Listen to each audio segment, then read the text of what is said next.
যুগপুরুষোত্তম পরম প্রেমময় শ্রী শ্রী ঠাকুর অনুকূল চন্দ্রের শ্রীচরণে আমার শতকোটি প্রণাম। পরমারাধ্যা জগৎ জননী শ্রী শ্রী বড়মায়ের শ্রীচরণে আমার শতকোটি প্রণাম। পূজ্যপাদ আচার্যদেব দাদার শ্রীচরণে আমার শতকোটি প্রণাম। যারা ইউটিউবের মাধ্যমে আমাকে শুনছেন সকল ভক্তিমতী মায়েদের এবং দাদাদের আমার অন্তরের অন্তঃস্থল থেকে রানন্দিত জয়গুরু প্রীতি ও শুভেচ্ছা রইল। আশা করি আপনারা সকলে ভালো আছেন এবং পরম প্রেমময় ঠাকুর অনুকূলচন্দ্র যে আমাদের বিধান দিয়েছেন পঞ্চনীতি, সেই পঞ্চনীতি যথাযোগ্য পালন করার সকলে চেষ্টা করে যাচ্ছেন। ডিপি ওয়ার্ক যেটা বলেছেন সেই ডিপি ওয়ার্কে সবাই আপনারা যোগদান করছেন, আশা রেখে আজকের এক সুন্দর ইষ্ট প্রসঙ্গ আপনাদের সামনে তুলে ধরছি।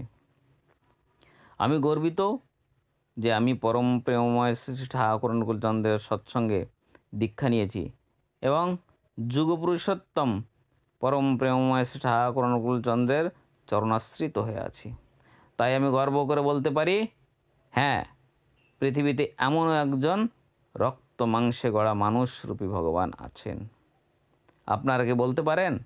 একটু চিন্তা ভাবনা করে দেখুন, কে বলতে পারে যে সত্যই এই পৃথিবীতে এমন একজন রক্ত মাংসে গড়া মানুষরূপী ভগবান আছেন?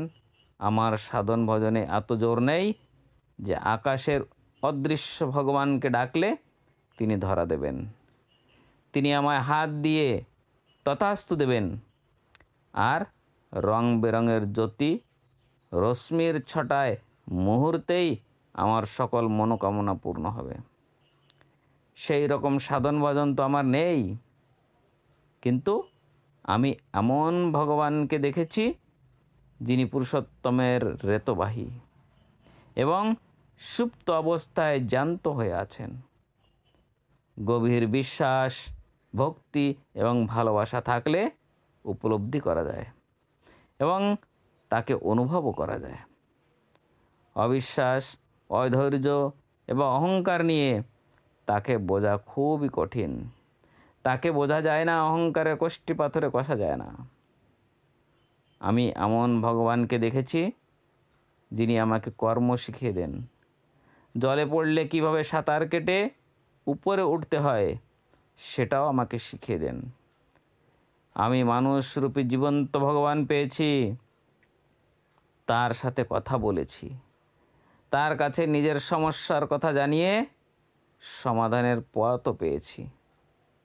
শুধু আমি না, আমরা সবাই যারা শ্রী শ্রী ঠাকুরের চরণাশ্রিত প্রত্যেককেই দেওঘরে গেলে জীবন্ত ভগবান দেখতে পাই।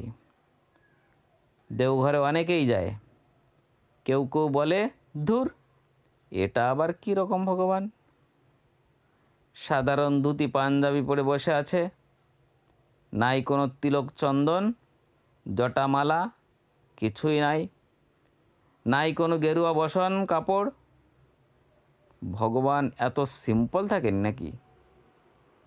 যারা এমন ভাবেন তাদের দর্শন হয় না আর তাদের অনুভবও হয় না।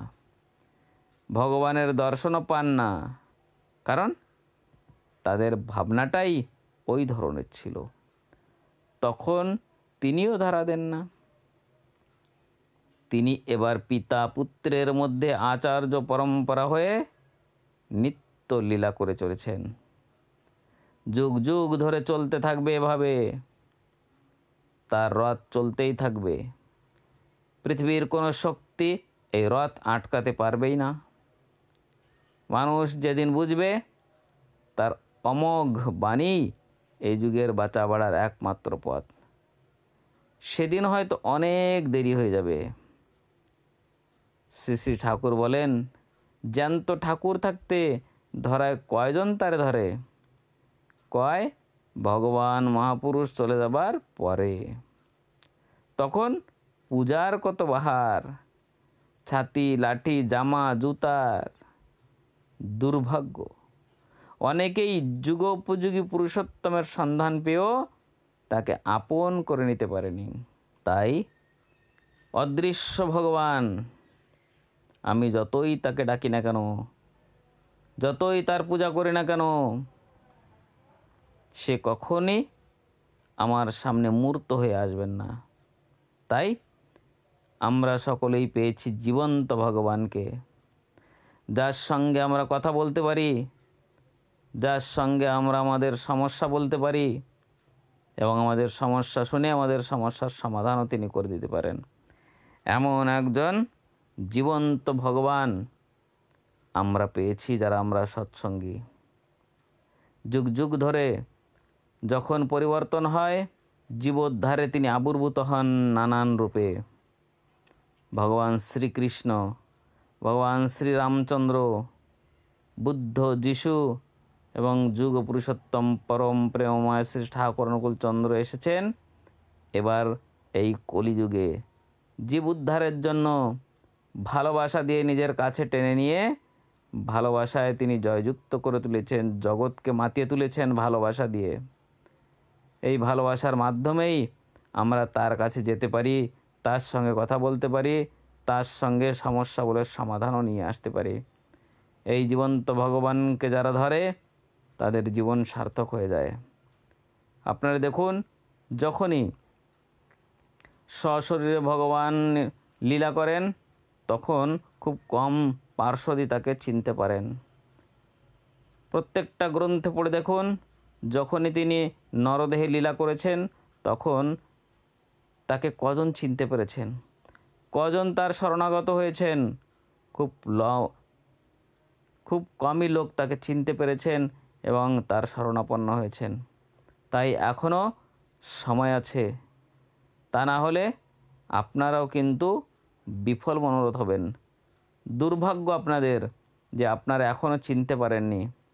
এখনও আসুন, জ্যান্ত ঠাকুর এই ধরায় আছে, রক্তে মাংসে তিনি এই ধরাধামে লীলা করছেন রেত শরীরে, আচার্য পরম্পরায়। আসুন সকলে, এখনও সময় আছে, আপনার জীবন ধন্য করুন। যুগ পুরুষোত্তম পরম প্রেমময় শ্রী ঠাকুর চন্দ্রের সদ্দীক্ষায় দীক্ষা নিয়ে তার চরণে আশ্রিত নেন। এখনও সময় আছে, আসুন। তিনি এসেছেন এবার জীবোদ্ধারের জন্য, আমাদের ভালোবাসতে, ভালোবাসা শেখাতে। তাই এই যুগোপযোগী পুরুষোত্তমের সন্ধান পেয়েও আপনারা এখনও দূরে থাকবেন না। আসুন, আমরা সকলে একসঙ্গে প্রভুর গুণগান করি, জ্যান্ত ভগবানের পুজো করি, তার সঙ্গে গিয়ে কথা বলি, তার সঙ্গে গিয়ে সমস্যার সমাধান করে আসি। লিখেছেন KM দাস দাদা।